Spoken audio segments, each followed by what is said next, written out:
dit le Seigneur. Je connais mes brebis et mes brebis les connaissent.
Chers frères et sœurs, Christ, nous célébrons en toujours la solennité du Sacré-Cœur de Jésus, ce cœur transpercé par amour pour l'humanité qui continue de battre pour chacun de nous, malgré nos refus, nos indifférences et nos péchés.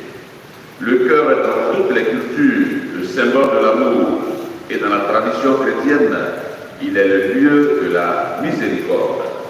C'est pourquoi fêter le Sacré-Cœur n'est pas simplement une dévotion quelconque, mais c'est entrer dans le mystère de l'amour infini de Dieu, manifesté en Jésus-Christ, cet amour qui cherche, qui pardonne et qui sauve.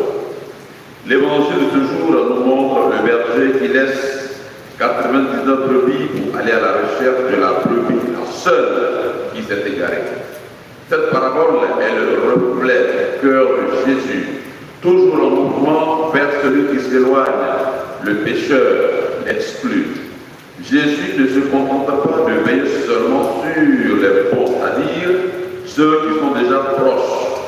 Son amour rejoint l'égaré, l'exclu, le rejeté, celui dont le monde ne veut plus. Il ne revient pas en haussant les épaules.